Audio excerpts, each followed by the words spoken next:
Abra aí a sua Bíblia em Efésios capítulo 5, verso 18.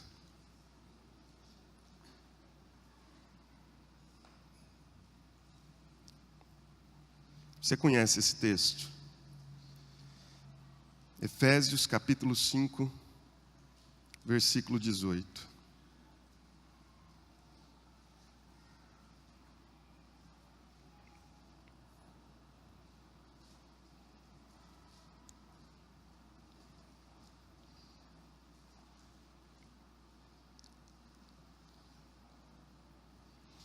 Nós vamos até o verso 21,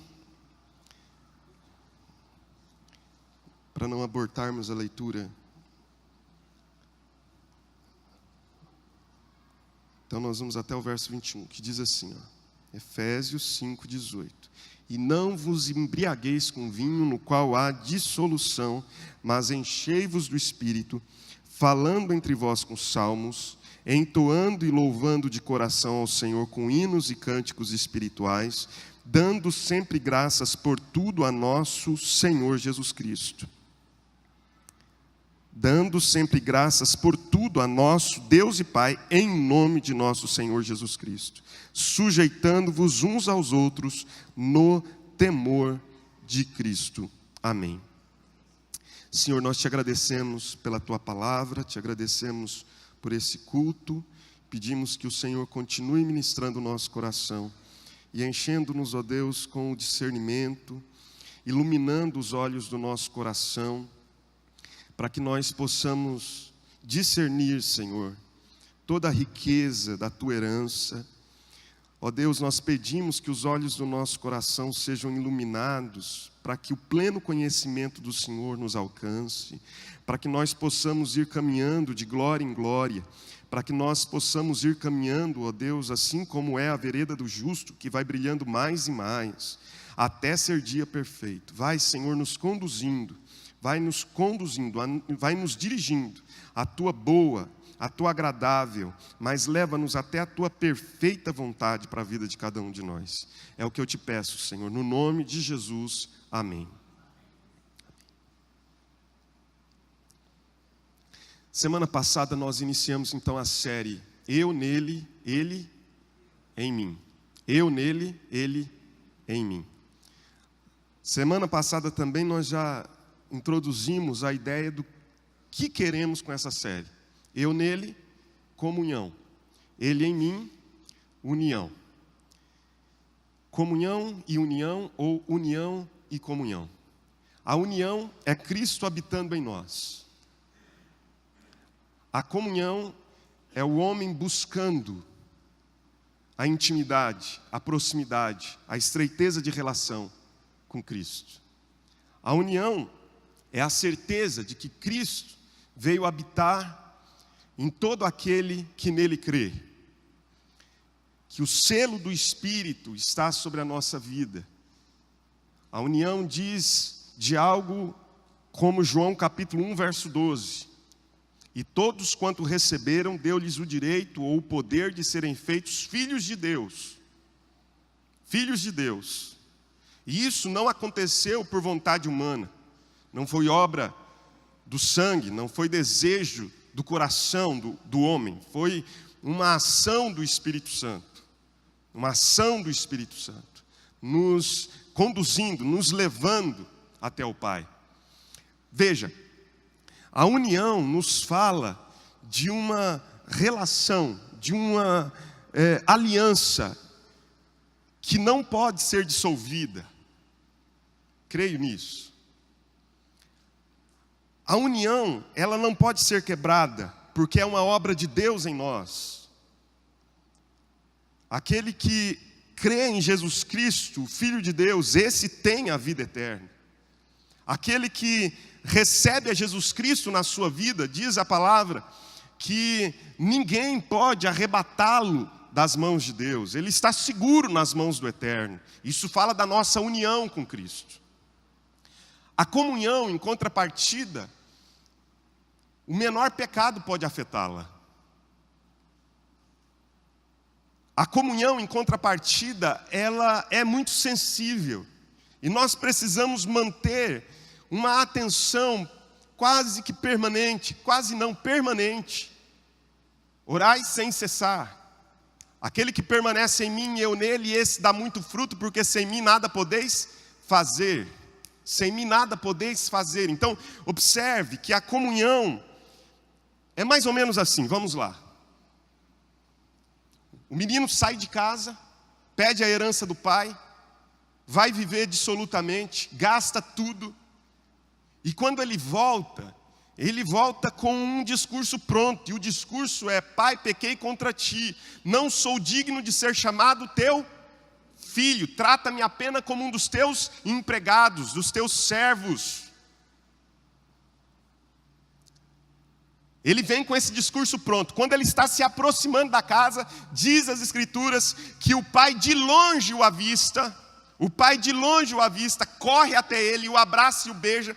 Porque quando nós desejamos ter comunhão, ou voltar a ter comunhão com Deus, Deus encurta o caminho.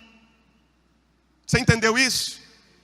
Quando nós de fato desejamos voltar o nosso coração para ter comunhão com Deus, Deus abrevia, Ele encurta o caminho. De longe Ele avista as intenções de comunhão que nós temos com Ele. E Ele corre até nós, Ele vai até nós. E Ele nos abraça, nos beija. E nós sentimos o amor do Pai. E começamos esse discurso infeliz, que é o discurso do sentimento indigno que temos. Infeliz até certo ponto, porque isso gera em nosso coração quebrantamento e humildade. A gente diz para Deus, ou para o Pai, nós chegamos até Ele e começamos o nosso discurso: eu não sou digno de ser chamado teu filho. O Pai interrompe, lê lá a parábola, Lucas 15. O Pai interrompe e diz, chama um dos servos e diz para um dos servos: vai até a casa e busca roupas limpas, traz um anel para colocar no dedo, sandálias nos pés, mata um novilho, porque nós vamos fazer uma festa, porque esse meu filho. Veja, embora ele quisesse voltar apenas para ser um dos escravos, porque não havia entendido o sentido da graça, Deus diz para ele, a condição dele é a condição de filho, isso é a união. Só que quando ele saiu da casa do pai e foi viver dissolutamente, ele perdeu o quê? A comunhão. E quando ele quis reativar essa comunhão, a Bíblia diz que Deus encurtou o caminho, saiu da onde estava e foi correndo até o filho, e o abraçou e o beijou. Fez com que o filho sentisse profundamente o amor do pai. Nessas duas primeiras mensagens, nós estamos falando sobre comunhão, eu nele. Se união é Deus vindo até nós, por iniciativa dEle, porque Deus amou o mundo de tal maneira que deu o seu Filho unigênito, para que todo que nele crê não pereça, mas tenha vida eterna. Se a união é Deus vindo até nós e nos abraçando, a comunhão é uma resposta grata ao abraço paterno. Se a união é o meu estado de filiação em Deus, através de Cristo, a comunhão é o desfrute do amor do Pai. Deus tem filhos prediletos, mas Ele tem filhos que o preferem. Diga, Deus. Você está aqui comigo? Veio para o culto hoje? Então diga, Deus não tem filhos prediletos, mas tem filhos que o preferem. Deus tem filhos que o preferem, isso é comunhão. Comunhão. Tem filho que gosta mais da mesa do pai. Tem filho que gosta de ficar sentado. Tem filho que quer saber a opinião do pai. Tem filho que quer saber o que o pai pensa a respeito das mais diversas situações. Ele confia no pai, ele entende que o pai tem um bom conselho, ele entende que o pai tem uma direção correta, então ele não fica querendo resolver as coisas por si mesmo, ele é filho. Veja, tem gente que entendeu a filiação, mas não entendeu a comunhão. Vive como mulas me perdoe. Não me interprete mal, eu estou citando a Bíblia. Vivem como mulas, como cavalos, que precisam de freios e cabrestos. De outra sorte não obedecem o Pai. Por quê? Porque nunca pararam para se assentar à mesa e desfrutar do amor do Pai. Entendem isso? E desfrutar do conselho do Pai. Ao passo que o Pai constantemente está dizendo: meu filho, assenta aqui à mesa, e eu vou te instruir, eu vou te ensinar. Instruir-te-ei, te ensinarei no caminho que deves seguir, e sob as minhas vistas eu te darei conselho, e as coisas vão dar certo para você, porque você não está sendo alguém que toma as suas próprias decisões, mas você ouve e reage às minhas palavras. Não sejais como a mula ou o cavalo.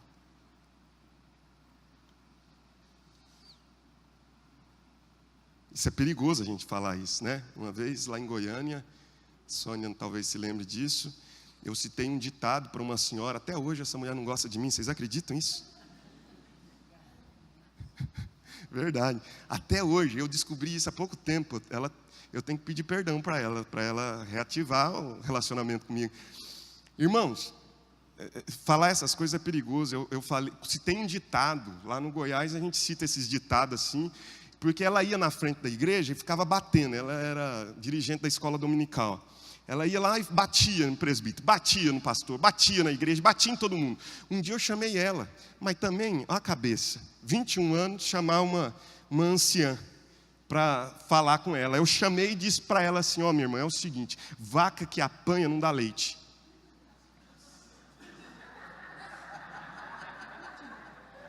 Para quê? Eu estava falando que assim, ó, você entendeu o ditado? Ela ia e batia no povo, batia em todo mundo ficava irritado com ela, não é? Eu falei: ó, vaca que apanha não dá leite. Eu queria falar para ela: seja mais tranquila, menos ríspida. Ela entendeu que eu tinha chamado ela de vaca. Se bem que a Bíblia chama algumas mulheres de vaca, vacas de Bazã lá, né? Em Isaías está isso. Mas não foi isso que eu quis dizer. Então eu não estou te chamando, minha irmã, de mula, embora você seja muitas vezes. Nem você de cavalo, embora muitas vezes haja como tal.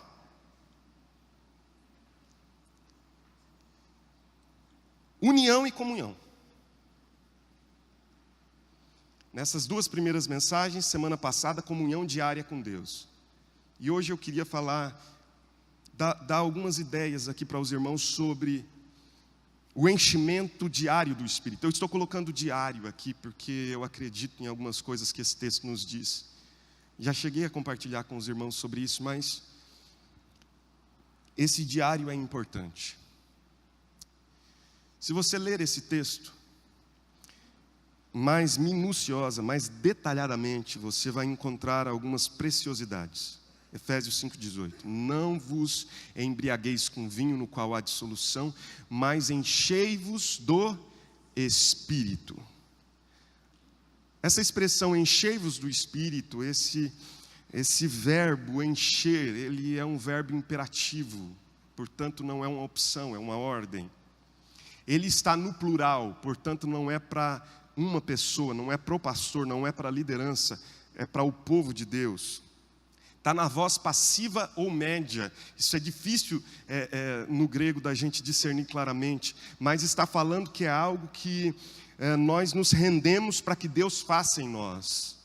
E esse texto, esse verbo, ele está no presente contínuo, que no grego significa algo que está acontecendo e acontecendo sempre.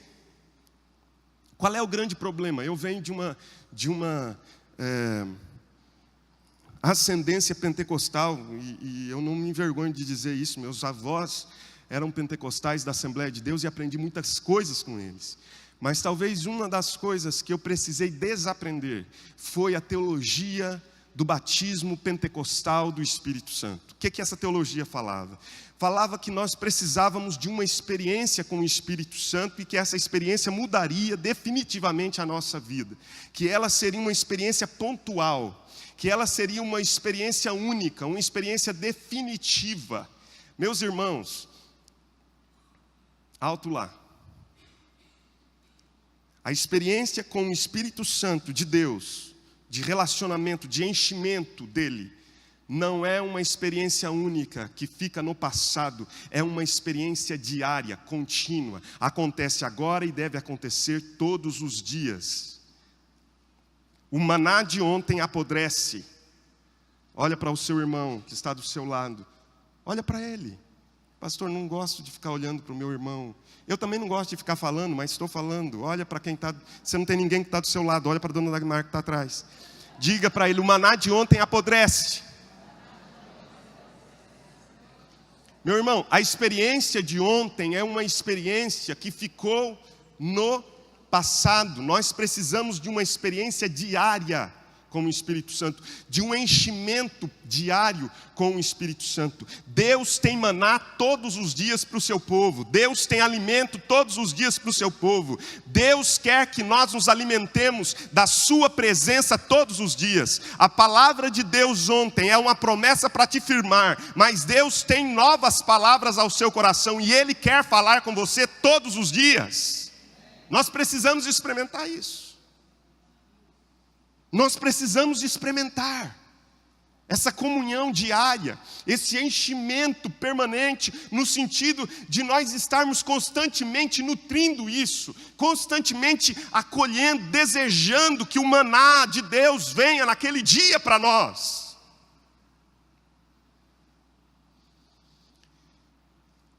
Duas coisas importantes que esse texto de Efésios 5,18 nos traz. Primeira delas, as coisas precisam ser colocadas no seu devido lugar. Não há enchimento do Espírito sem antes tratarmos seriamente com o pecado. Antes do imperativo, enchei-vos do Espírito, há um outro imperativo, não vos embriagueis com vinho,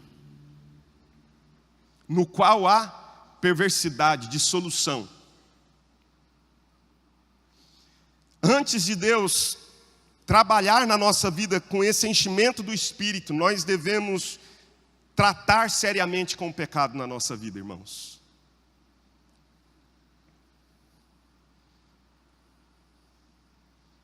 Nós devemos tratar seriamente com o pecado. Deus não tem problemas em usar vasos pequenos.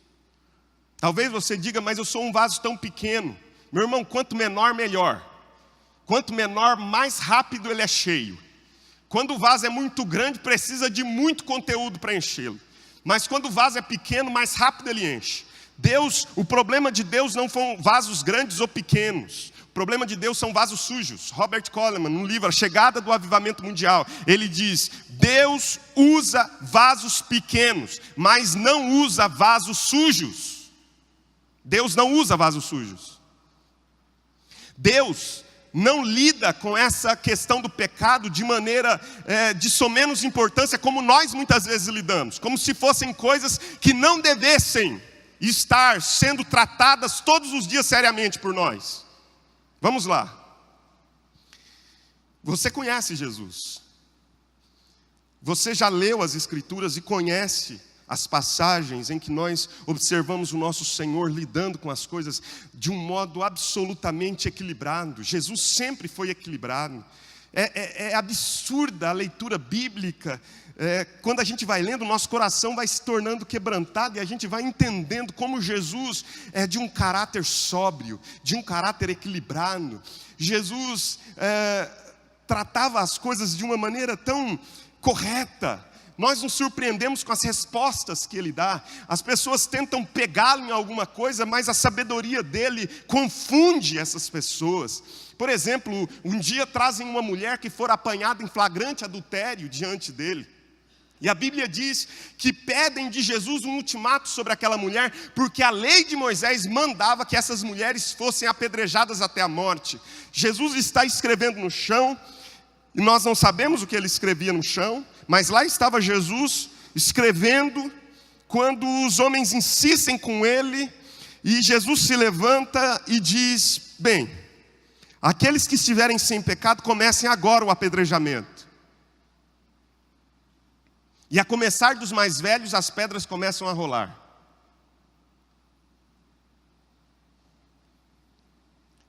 Ele se aproxima da mulher, ficando ele só com a mulher. Ficando ele só com a mulher, porque de vez em quando, queridos, o que a gente precisa para lidar com o nosso pecado é ficar sozinho com Jesus. Jacó precisou ficar só com Jesus, ou com um anjo, representação do Deus. Talvez uma teofania, talvez uma cristofania, representação de Deus, do Cristo ali, junto com ele, Jacó, no Val de Jaboque, ficando ele só. A mulher sozinha com Jesus ali. Jesus olha para ela e diz: alguém te condenou? E ela prontamente responde: ninguém, Senhor. Jesus então replica: nem eu tampouco te condeno. Vais e não peques mais. Equilíbrio. Jesus agindo de maneira graciosa, mas verdadeira. Jesus agindo de maneira a acolher o pecador, mas ao mesmo tempo Jesus agindo de modo a não acolher o pecado. Vai e não peques mais. Agora observe, quando Jesus, que é absolutamente equilibrado, aqui comigo.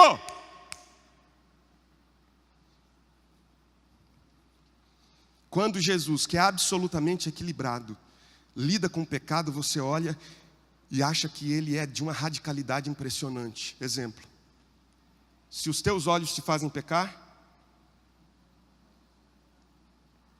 passa um colírio. É isso que Jesus diz? Joga um colíriozinho para ver se melhora. O que ele diz? Se os teus olhos te fazem pecar? Se a tua mão te faz pecar? Se o teu pé te faz pecar? Claro que Jesus não está falando de mutilação, mas o que Jesus está falando é que nós devemos tratar seriamente com o pecado. Porque às vezes nós acolhemos o pecado no nosso coração e não lidamos seriamente com isso porque achamos que isso não prejudica.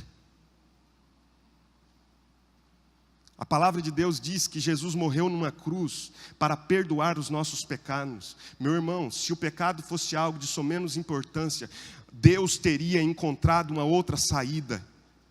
Mas não havia outra saída, porque sem derramamento de sangue não há remissão de pecados. Jesus precisou morrer naquela cruz para perdoar pecados, porque pecado é um negócio sério. A Bíblia diz, Paulo diz: o pecado me enganou e me matou. Diz que o pecado é uma fraude, que é uma isca, que nos chama, nos atrai, nos seduz, mas no final das contas ele mata.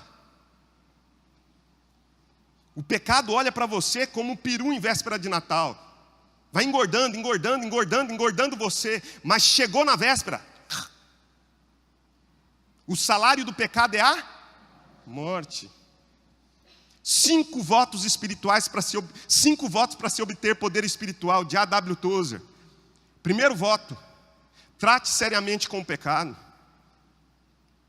Trate seriamente com o pecado. Pare de lidar com o pecado como se ele fosse alguma coisa que você pode acariciar, estimar, admirar. Como se você pudesse colocar a mão na cabeça dele e tratá-lo como um animalzinho de estimação. Não é. No final das contas ele vai matar você. A palavra de Deus diz lá em Tiago que a tentação, ela seduz, ela atrai, seduz. E depois que nós estamos seduzidos, sabe o que faz? Mata.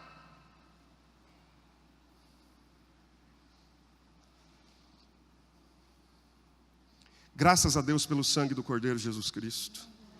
Porque Deus proveu uma solução na cruz. Bem-aventurado é o homem cujo pecado é perdoado, cuja iniquidade é coberta. Bem-aventurado é o homem a quem ele não atribui iniquidade, em cujo espírito não há dolo. Enquanto calei os meus pecados, envelheceram-se os meus ossos pelos meus constantes gemidos. E o meu vigor se tornou em sequidão de estio. Confessei-te o meu pecado e não mais o ocultei. Gente, nós ficamos ocultando pecados na nossa vida muitas vezes. Nós ocultamos, nós não gostamos obviamente de expô-los, mas você precisa ficar sozinho com Jesus e expor isso diante dele, porque senão nunca haverá na sua vida uma satisfação plena do enchimento do Espírito Santo. Nunca. Não tem jeito. Meus irmãos, você está olhando e me julgando, você acha que eu me sinto confortável em falar sobre isso? Eis aqui um homem vulnerável, como você é vulnerável. Eis aqui alguém que precisa todos os dias de 1 Coríntios 9, 27. Eu esmurro o meu corpo para que, tendo pregado a outros, não venha eu mesmo a ser desqualificado. É óbvio que eu sei da minha vulnerabilidade, mas eu sei também da tragédia que o pecado significa para nós. Deus é muito caprichoso, ela é um desmancha-prazer. Desmancha-prazer, meu irmão. Deus ama você, por isso Ele quer resgatar você de todo o pecado. Porque Ele sabe que o pecado machuca, o pecado destrói, o pecado arruína, o pecado faz com que famílias sejam destroçadas, o pecado cria separação, o pecado cria divórcio, o pecado faz com que pessoas fiquem distantes, o pecado destrói igrejas, o pecado destrói a alma, a personalidade, o pecado faz com que pessoas cheias de potencial se tornem capacho dos homens. E porque Deus sabe disso, Ele enviou o seu Filho para morrer por nós, para perdoar nossos pecados. A Bíblia não diz assim, bem-aventurado é o homem impoluto, bem-aventurado é o homem sem pecado. A Bíblia diz, bem-aventurado é o homem cujo pecado é perdoado. Existe uma provisão de Deus para a nossa vida, porque se a Ele nós confessarmos os nossos pecados, Ele é fiel e justo para nos perdoar e nos purificar de toda a injustiça. Aleluia! Você está me entendendo, meu irmão? Vá para a presença de Jesus, trate seriamente com isso. Porque o vinho aqui é também a bebida. Porque tem gente, querido, que não entende os seus limites e fica me dizendo assim, eu sei qual é o meu limite. E fica ultrapassando os limites. Se sabe, fica longe dos limites. Não é só a bebida, mas é também a bebida. O vinho aqui pode ser permutado por qualquer coisa que cative o seu coração. Segunda ideia. Mas enchei-vos do Espírito. O que a palavra de Deus está nos dizendo? Sobre sermos controlados, mais do que termos o controle. A gente que pensa que quando fala-se sobre o enchimento do Espírito, é o quanto eu tenho do Espírito. O enchimento do Espírito fala do quanto Deus tem de nós. Não é o quanto eu tenho do Espírito, mas o quanto o Espírito tem de mim. Sabe qual é o nosso problema? Preste atenção, eu estou encerrando já. Nosso problema é que nós não temos no nosso coração paixão suficiente por isso. Não temos, irmãos. Deus fala isso no meu coração, para mim, sempre. Você não tem paixão suficiente.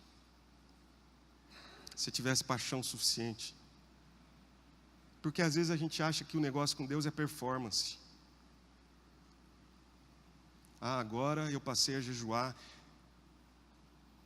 3 vezes na semana. Preste atenção aqui. Nós achamos que com Deus funciona a questão de performance. Agora eu estou orando toda madrugada. A gente diz, agora eu estou acertando a minha vida em todas as áreas, e Deus está olhando para mim, está vendo. Preste atenção aqui comigo, por favor. E Deus está vendo a minha performance e Ele vai resolver isso na minha vida, porque a minha performance melhorou. Antes eu jejuava 1 vez no ano, agora estou jejuando 3 vezes na semana. Uau! Grandioso és tu. O negócio com Deus não é performance, meu irmão. O negócio com Deus é paixão. Uma vez, a mulher brigou com o marido, o pastor foi chamado para acudir. Chegou lá, o marido olhou para o pastor e falou assim, essa mulher é uma louca, pastor. O pastor perguntou, bom, vamos ver se você tem razão, porque de fato às vezes é. Porque diz lá que a mulher de Jó, né?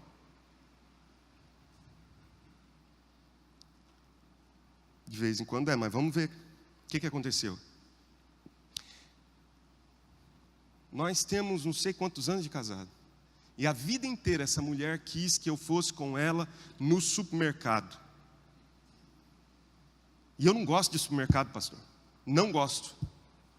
Não há de ver que essa semana eu decidi que iria com ela no supermercado.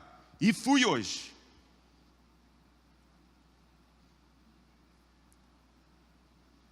E a gente voltou. E ela está brava comigo, porque eu fui com ela no supermercado. Há 20 anos a gente está casado e eu não quero ir em supermercado. E hoje eu fui no supermercado porque ela queria que eu fosse no supermercado. Eu fui. E agora ela fica no meu pé dizendo que eu deveria repensar minhas atitudes. Essa mulher é uma louca. O pastor olha para a mulher e diz: o que você tem a dizer a respeito?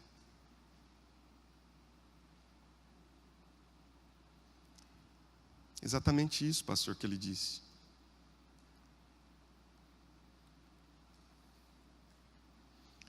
O problema é que ele só foi ao supermercado.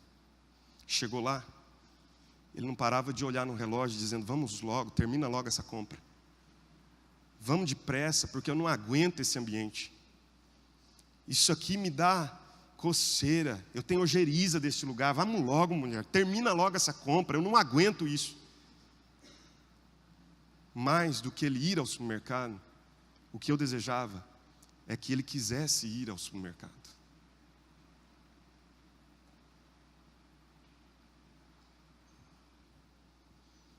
Meus irmãos, mais do que orar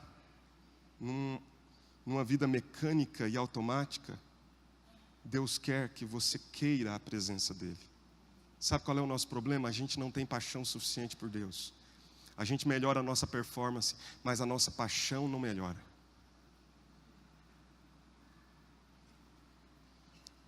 A gente lê o Salmo 42, mas o Salmo 42 não faz reflexo no nosso coração.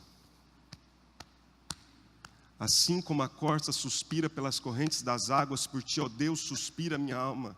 Quando irei e me verei perante a face do meu Deus? Isso é poesia bonita. Nós falamos isso, mas não tem correspondência no nosso coração, porque não tem paixão. A minha alma anela pelo Senhor, assim como os guardas anelam pelo romper da manhã. Assim como os guardas anelam pelo romper da manhã, a minha alma tem sede de Deus. A gente conhece os versos, a gente recita os versos, mas na verdade o nosso coração não é apaixonado, não é desesperado. Sabe, a gente acha que com Deus funciona esse negócio de simplesmente melhorar a performance. Meu irmão, o que Deus quer não é uma melhor performance, o que Deus quer é um melhor coração. É melhor um coração sem palavras do que um monte de palavras diante de Deus sem um coração.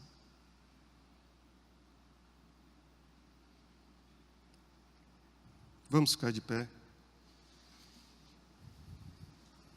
A gente não tem sede. A gente não tem sede. E porque a gente não tem sede, meu irmão, a gente não quer beber água. Você está me entendendo?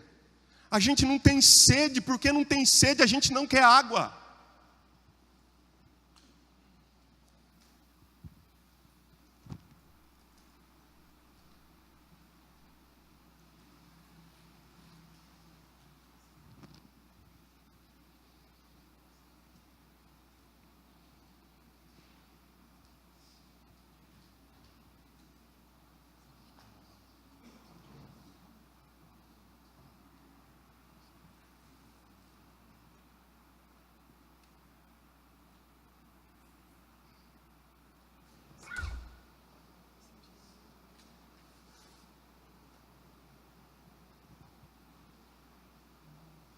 Meu irmão,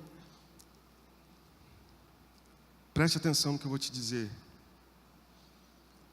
Se essa igreja perder a oportunidade da visitação, não será por minha culpa. Eu estou com as minhas mãos limpas. E é com temor que eu digo isso diante de Deus.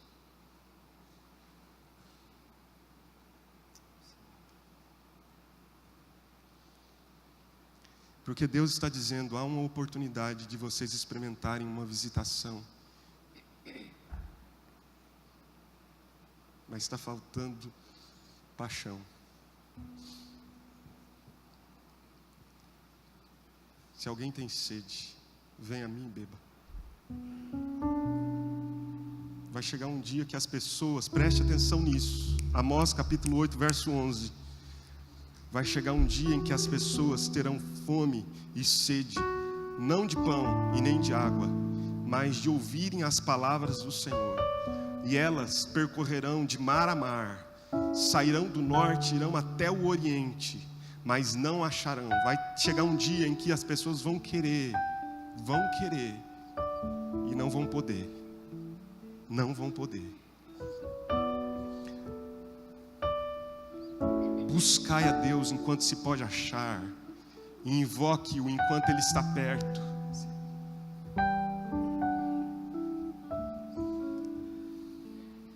Buscar-me-eis e me achareis quando me buscardes. Mas não é buscar de qualquer forma, é buscar de todo o coração. De todo o coração. Falta desespero. Falta desespero para nós. Falta a gente sair e dizer, Pai, eu quero teu colo, eu quero teu colo, eu quero teu colo, eu quero teu colo, eu quero teu colo. E se o Senhor não me der colo, eu não estou nem aí, esse povo me olhando, eu quero teu colo. Só quando a gente dá colo para o filho, é que ele fica calmo nos braços. Porque a única coisa que ele queria era o colo do pai. Gente, falta alguma coisa. E isso é paixão.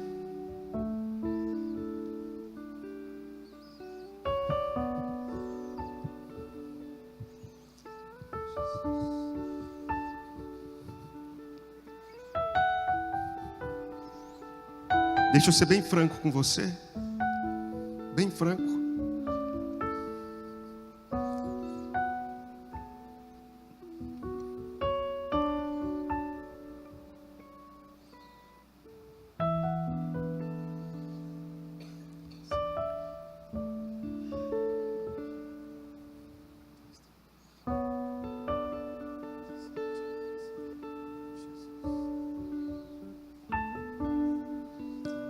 Há da parte de Deus um desejo por visitação na sua vida.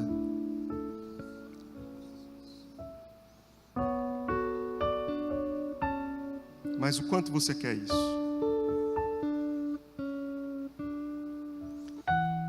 Eu sei que Ele habita em você, mas quanto de comunhão você quer com Ele?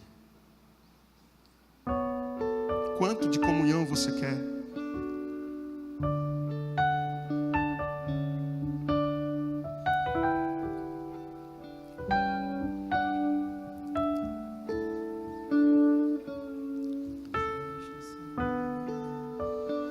Essa é a igreja que Deus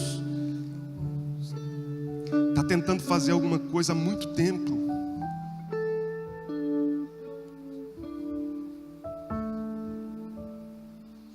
Pastor, que loucura é essa? Deus tentando, se Deus quiser Ele faz.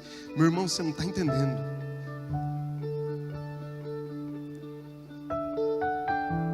Deus só quer ver paixão. Sabe o que está acontecendo? A gente diz assim, Deus, nós trabalhamos muito, nós temos muito labor, nós temos perseverança. É a igreja de Éfeso, a igreja que tinha labor, presta atenção, igreja que tinha labor, igreja que tinha obras, igreja que perseverava, está lá em Apocalipse capítulo 2. Presta atenção, por favor. Gente, às vezes nós estamos diante de Deus dizendo, olha, nós estamos fazendo, Deus, nós temos obras para apresentar diante de Ti. Obra, sabe o que é obra? É fazer. Sabe o que é labor? É fazer até cansar. Sabe o que é perseverança? É fazer cansado até o fim e não parar.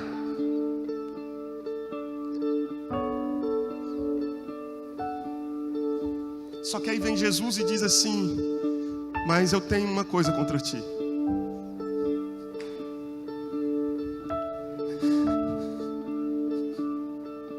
Vocês abandonaram o primeiro amor. O coração de vocês não está apaixonado.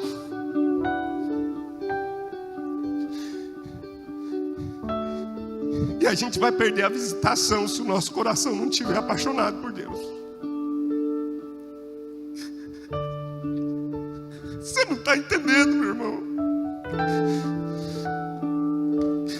Você não está entendendo.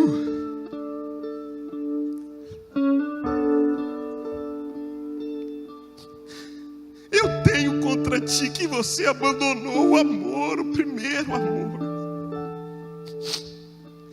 Você continua fazendo até cansar. Você continua fazendo, cansado até o fim. Mas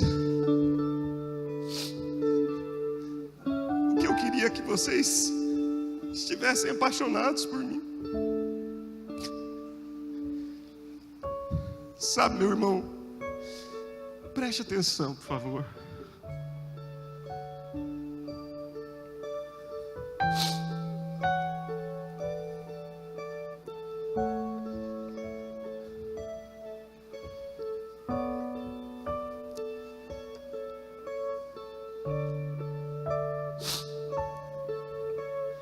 Deixa eu dar um testemunho aqui antes de contar isso que eu vou contar.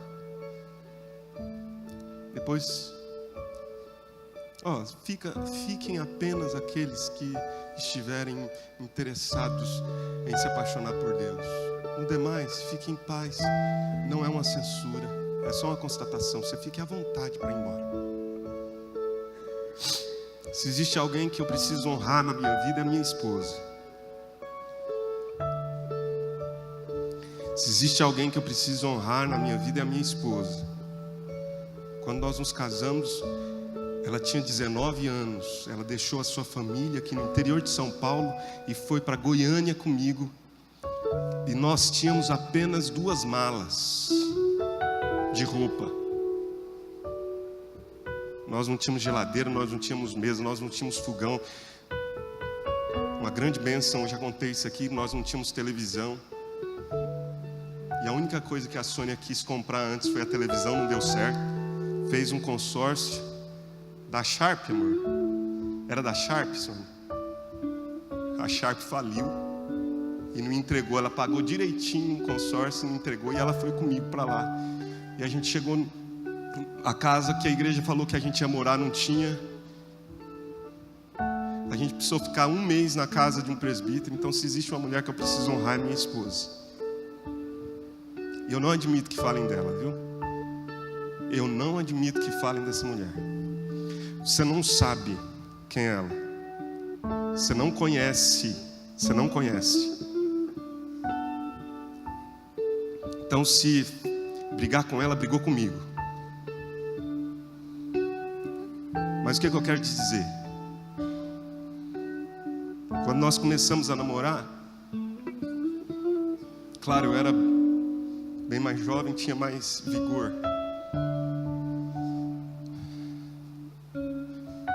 E é lógico que eu me apaixonei por ela. Ela é apaixonante. Ela é apaixonante e eu me apaixonei por ela. Eu estava morando em Londrina e a Sônia morava aqui no interior de São Paulo. E eu trabalhava na igreja em que a Sônia era membro e trabalhei lá por 4 anos.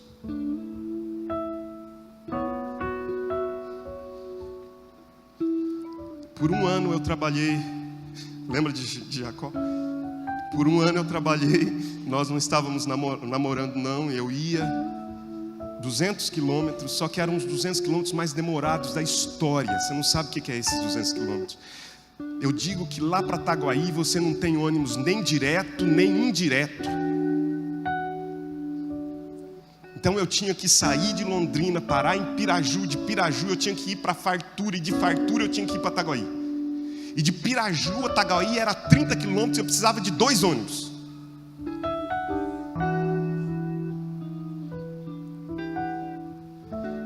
No primeiro ano eu fiz isso. Aí quando eu comecei a querer desistir, Deus me fez apaixonar pela mulher que eu sou apaixonado, a quem eu devo muita honra. E daí eu tinha um motivo para sair de Londrina sábado de manhã e chegar em Itaguaí sábado 6 horas da tarde, viajar 200 quilômetros o dia inteiro. Não sei se você está me entendendo, mas quando a gente está apaixonado, não tem distância. Quando a gente está apaixonado, não tem hora.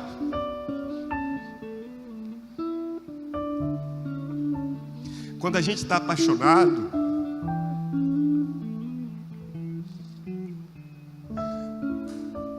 não tem problema a gente passar o dia inteiro, porque a gente está apaixonado.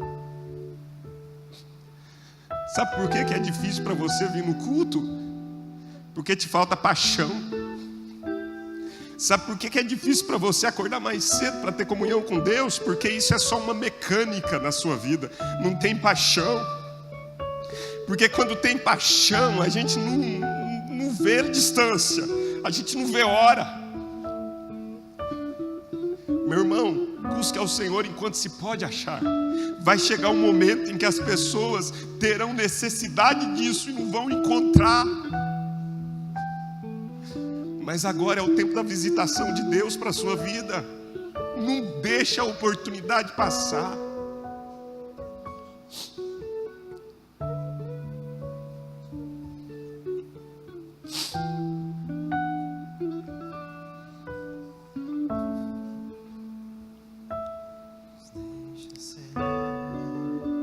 A geração que busca tua glória mais que a própria vida, nos deixa ser a geração que busca tua glória mais que a própria vida. Nos deixe ser, deixa ser a geração que busca tua glória mais que a própria vida. Nos deixa ser a geração que busca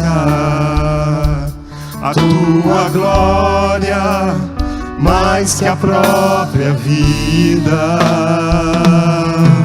Sem ti não irei, sem ti não irei. Não nos deixes sair da tua presença. Sem ti não irei, sem ti não irei. Não nos deixes sair da tua presença. Nos deixa ser a geração que busca. Eu queria convidar apenas quem quer se apaixonar por Jesus. Porque eu lamento te dizer, meu irmão, nós, eu me incluo, nós não estamos apaixonados como deveríamos. Mas eu tenho orado e dito: Senhor, eu quero. Eu não quero apenas dizer que a minha alma tem sede de Ti, eu quero ter sede de Ti. Você que não tem vergonha de sair no meio do culto e dizer: Pai, me dá seu colo. Você que não tem vergonha disso. Eu queria orar por você.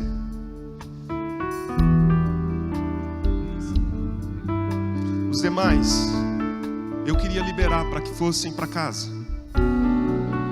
Mas você que... eu não queria que você se ajoelhasse, não, meus irmãos. Eu queria que vocês ficassem de pé.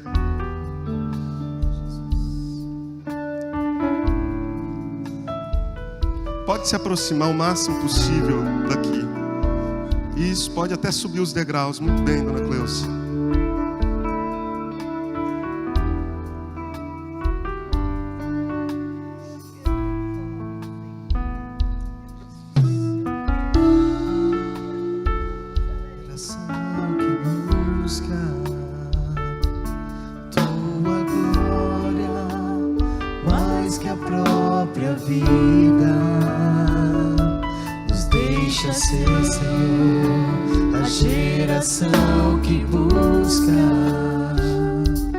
Se você não está entendendo, você precisa entender.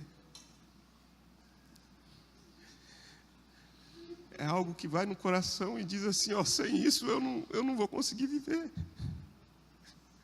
Porque é desespero. É desespero. É um negócio assim que invade o coração e diz: se eu não tiver isso, eu vou morrer por dentro.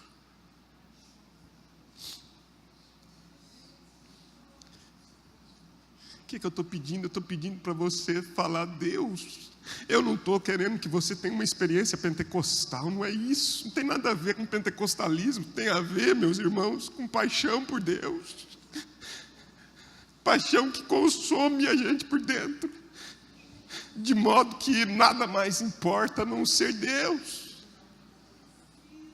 Aí a gente entende o apóstolo Paulo, quando ele disse: eu considerei tudo lixo, porque eu encontrei o tesouro maior da minha história, da minha vida. Eu encontrei ele. Aí a gente entende a parábola, Jesus dizendo que o reino é semelhante ao homem que descobriu que tinha um tesouro naquele campo, então ele vendeu tudo que ele tinha para comprar o campo, porque tinha um tesouro lá. Ou seja, é vender tudo, é dizer: Deus, outro bem não possuo senão a Ti.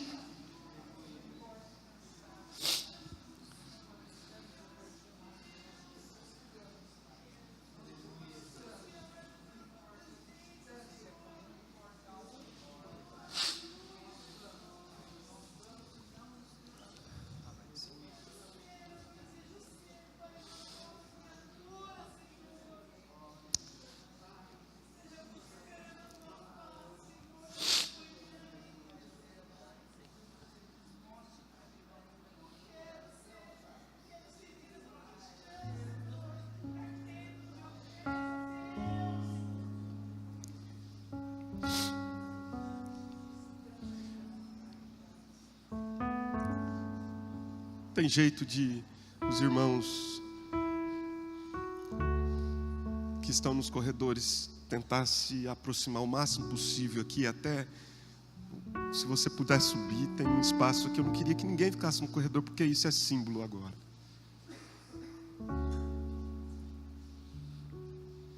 Porque é altar, meus irmãos, é altar. Pede licença se for o caso e vai passando, sabe, meu irmão? Quando a gente quer chegar perto de alguma coisa, a gente pede licença. Se não dá licença, a gente vai passando.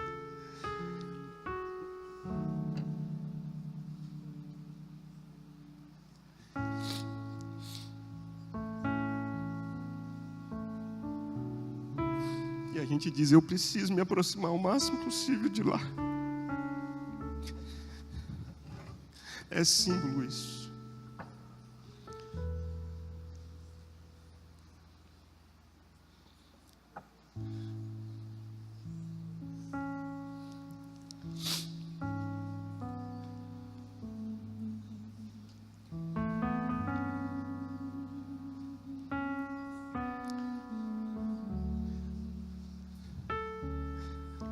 O quanto você quer é o quanto você terá. Se você quer pouco, pouco você terá. Mas se você quer aquilo que Moisés disse para Deus,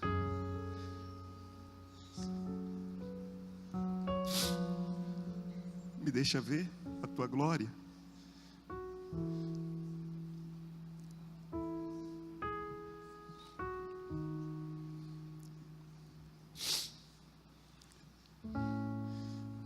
Há pessoas nesta manhã, preste atenção, que estão sendo perdoadas pelo Eterno. Jesus está te purificando com o sangue dele, desse pecado que você achou que não tinha absolvição, que você não tinha nem coragem de dizer me perdoa. Deus está dizendo que o teu pecado foi confessado e você está livre para ir. Mas há uma palavra profética para o seu coração nessa manhã, e a palavra de Deus é: olha, você já está curado, mas não peques mais, para não te suceder coisa pior. O meu Deus é muito amoroso, meus irmãos, mas Ele sabe que o pecado nos consome, e Ele diz: olha, você está curado, mas vai firme, olha para mim com firmeza agora, porque o pecado vai te levar de mal a pior.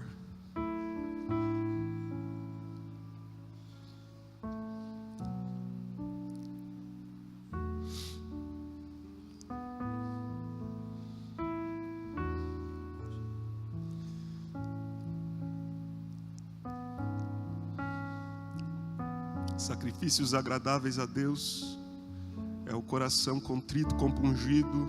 Deus não vai desprezar isso. Espírito quebrantado, Ele não despreza isso. Porque para Deus não é a performance, para Deus é a paixão.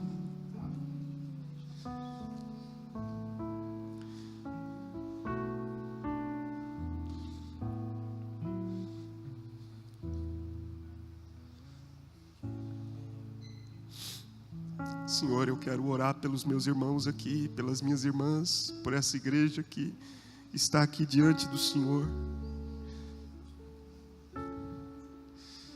E a nossa igreja precisa de um avivamento, Senhor.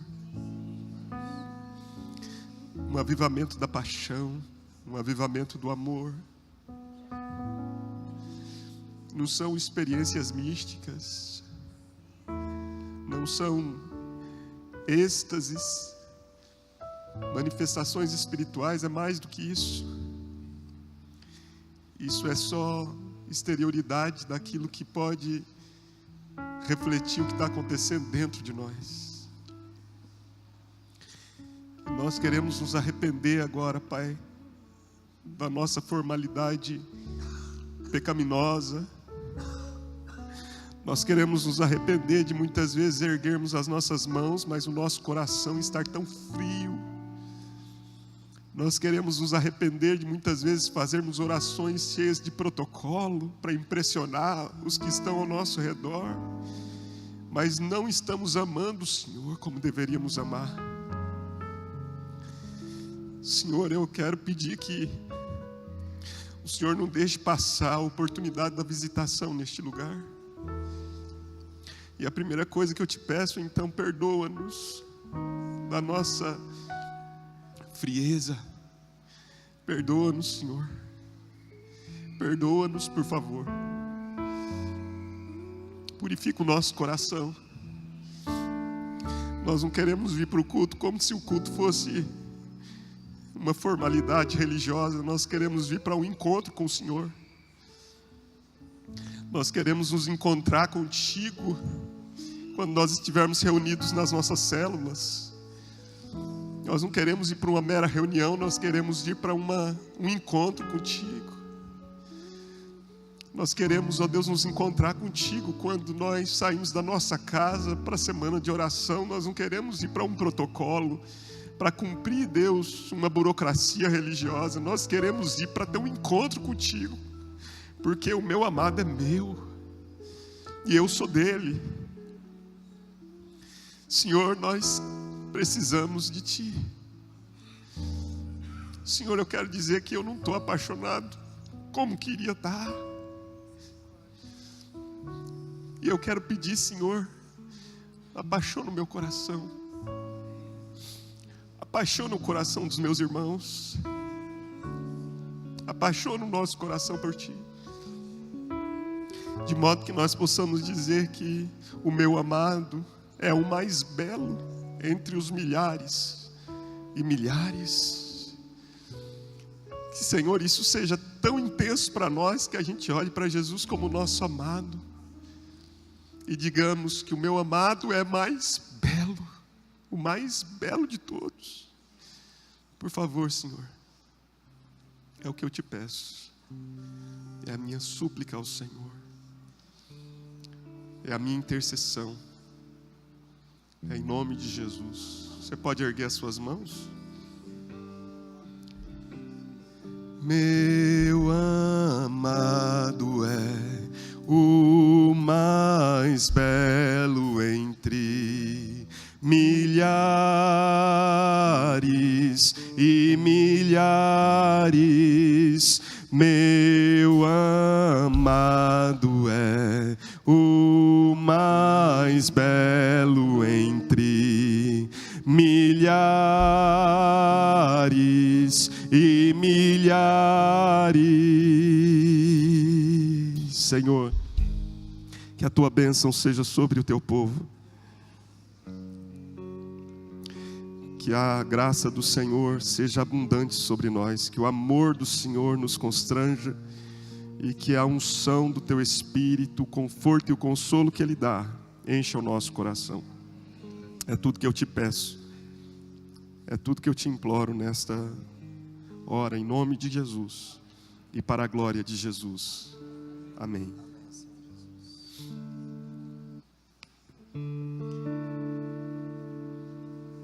Que a paz do Senhor seja contigo, meu irmão.